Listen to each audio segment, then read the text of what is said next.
ఉన్న Secunderabad parade grounds ప్రాంతంలో కూడా అంతకు ముందు జోరు వాన పడింది. ఆ వర్షంలో తడుస్తూనే సభా వేదికకు చేరుకున్నారు సీఎం రేవంత్ రెడ్డి.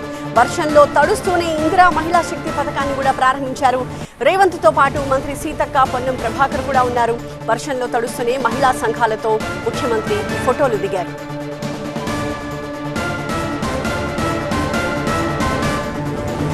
నైరుతి రుతుపవనాల ఎంట్రీతో తెలుగు రాష్ట్రాల్లో వర్షాలు కురుస్తున్నాయి. ఉదయం నుంచి ఎండలు ఉక్కపోతతో అల్లాడుతున్న జనానికి వరుణుడు కాస్త ఉపశమనం కలిగించాడు. హైదరాబాద్లోని పలు చోట్ల ఉరుములు మెరుపులతో కూడిన భారీ వర్షం కురిసింది. కూకట్పల్లి, కేపీహెచ్బీ, బాచ్పల్లి, ప్రగతి నగర్, మియాపూర్, లింగంపల్లి, హైటెక్ సిటీతో పాటు చాలా ప్రాంతాల్లో వర్షం కురవడంతో రహదారులపై నీరు భారీగా చేరుకుంది.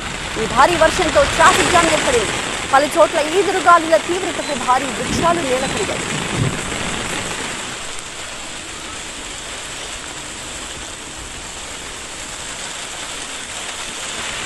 ముషీరాబాద్ ప్రాంతంలో 3.6 సెంటీమీటర్ల వర్షపాతం నమోదు కాగా విద్యానగర్, అంబర్పేట్ ప్రాంతాల్లో 3.1 సెంటీమీటర్ల వర్షపాతం కురిసింది. అలాగే చందానగర్, హబ్సిగూడ ప్రాంతాల్లో 2.7 సెంటీమీటర్ల వర్షపాతం నమోదైనట్టు అధికారులు వెల్లడించారు. తెలంగాణలో పలు జిల్లాల్లో భారీ వర్షాలు కురిసే అవకాశం ఉందని వాతావరణ శాఖ హెచ్చరించింది. వివిధ జిల్లాలకు యెల్లో, ఆరెంజ్ అలర్ట్లు జారీ చేసింది.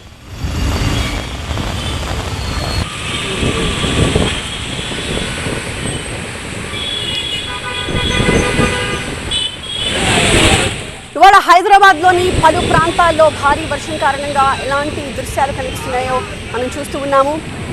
బంజారాహిల్స్, అలాగే ఉప్పల్, మియాపూర్ ప్రాంతాల్లో భారీ వర్షం ఎఫెక్ట్ ఏ రకంగా ఉందో మనకి చాలా స్పష్టంగా కనిపిస్తోంది. హైదరాబాద్, మేడ్చల్, మల్కాజ్గిరి, నల్లగొండ, కొమరంభీం, ఆసిఫాబాద్, పెద్దపల్లి, మంచిర్యాల, కరీంనగర్, రాజన్న సిరిసిల్ల, సిద్దిపేట, మెదక్, కామారెడ్డి, సంగారెడ్డి జిల్లాలకు అధికారులు ఆరెంజ్ అలర్ట్ జారీ చేశారు. ఆరెంజ్ అలర్ట్ ఉన్న ప్రాంతాల్లో గంటకు 60 కిలోమీటర్ల వేగంతో ఈదురుగాలులు వీచే అవకాశం ఉందని వాతావరణ శాఖ తెలిపింది. మరిన్ని డీటెయిల్స్ మా ప్రతినిధి శ్రవణ్ అందిస్తారు. హైదరాబాద్ నగరంలో ఆల్మోస్ట్ 1 అవర్ నుంచి మోస్తారు నుంచి భారీ వర్షం పడుతుంది. దాదాపుగా అన్ని ప్రాంతాల్లో ప్రస్తుతం వర్షం పడుతుంది. ప్రస్తుతం నేను తెలంగాణ తల్లి ఫ్లైఓవర్ దగ్గర ఉన్నా. తెలంగాణ తల్లి ఫ్లైఓవర్ దగ్గర వర్షం కురిసిన తర్వాత ఫ్లైఓవర్ మీద కూడా ట్రాఫిక్ జామ్ అయినటువంటి దృశ్యాలు మనము గమనించవచ్చు. దాదాపుగా హైదరాబాద్లోని అన్ని ప్రాంతాల్లో, అంటే ఇటు సెంట్రల్ పార్ట్ ఖైరతాబాద్, లక్డికాపూర్, నాంపల్లి లాంటి ప్రాంతాలతో కంపేర్ చేస్తే వెస్ట్ ప్రాంతంలో కొంత ఎక్కువ వర్షం పడిందని చెప్పుకోవచ్చు. Chandanagar, Kukatpally, Miyapur, Alvin cross road లాంటి ప్రాంతాల్లో కొంత ఎక్కువ వర్షం పడింది. అట్లాగే మాదాపూర్, హైటెక్ సిటీ లాంటి ప్రాంతాల్లో కూడా కొంత ఎక్కువ వర్షం పడింది. అట్లాగే వెస్ట్కి సంబంధించినటువంటి ప్రాంతం మనం ఒకసారి గమనిస్తే అంబర్పేట్, ఎల్బీనగర్ లాంటి ప్రాంతాల్లో కూడా ఓ మోస్తారు నుంచి భారీ వర్షం పడినట్టుగా వాతావరణ శాఖ ఇచ్చినటువంటి అప్డేట్ చూస్తే స్పష్టంగా అర్థమవుతుంది. ప్రస్తుతం మనం తెలంగాణ తల్లి ఫ్లైఓవర్ మీద చూడొచ్చు, భారీగా వాహనాలు నిలిచిపోయాయి.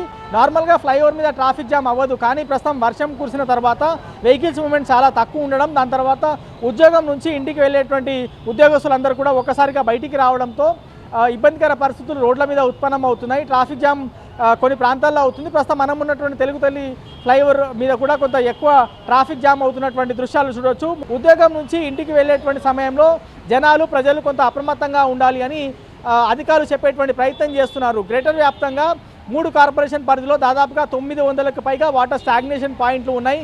ఆ స్టాగ్నేషన్ పాయింట్ల దగ్గర ప్రత్యేకమైనటువంటి జాగ్రత్త చర్యలు తీసుకుంటున్నామని హైడ్రాతో పాటు మున్సిపల్ అధికారులు ఇప్పటికే స్పష్టం చేశారు. రాష్ట్ర ముఖ్యమంత్రి కూడా వాతావరణ శాఖతో పాటు వర్షాలకు సంబంధించినటువంటి అంశంపైన ఇటీవల రివ్యూ కూడా చేశారు. జనాలకు ఇబ్బంది కాకుండా చూసేటువంటి ప్రయత్నం చేయాలని అధికారులకు సూచించారు. సో దానికి అనుగుణంగా వర్షం ఒక్కసారిగా పడింది కాబట్టి జనాలు కొంత అప్రమత్తంగా ఉండాలి, అధికారులు కూడా కొంత అలర్ట్గా ఉన్నారు అనేది అధికారులు చెప్పేటువంటి ప్రయత్నం చేస్తున్నారు. దాంతోపాటు లోతట్టు ప్రాంతాల్లో నివసించే జనం మరింత అప్రమత్తంగా ఉండాల్సినటువంటి అవసరం ఉంది. నాలా పక్కన నివసిస్తున్నటువంటి పేదవాళ్ళు కూడా కొంత అప్రమత్తంగా ఉండాల్సినటువంటి అవసరం ఉంది. సో రోడ్ల మీద కొంత డ్రైనేజ్ దగ్గర కొంత ఇబ్బందికర పరిస్థితులు ఉత్పన్నమయ్యేటువంటి సూచనలు ఉన్నాయి కాబట్టి చూసి ట్రావెల్ చేయాలని వాతావరణ శాఖ చెప్పేటువంటి ప్రయత్నం చేస్తుంది. సో వాతావరణ శాఖ ఇచ్చినటువంటి అప్డేట్కి అనుగుణంగా గ్రౌండ్ లెవెల్లో మున్సిపల్ అధికారులు కానీ, హైడ్రా అధికారులు కానీ జనాలకు ఇబ్బందులు రాకుండా చూసేటువంటి ప్రయత్నం చేస్తున్నారు. ఇది ఓవరాల్గా గ్రేటర్ హైదరాబాద్, సైబరాబాద్, మల్కాజ్గిరి ప్రాంతాల్లో కురిసినటువంటి వర్షానికి అధికార పనితీరుకు సంబంధించినటువంటి పూర్తి అప్డేట్. కెమెరామెన్ సన్నితో శ్రవణ్, TV9 హైదరాబాద్.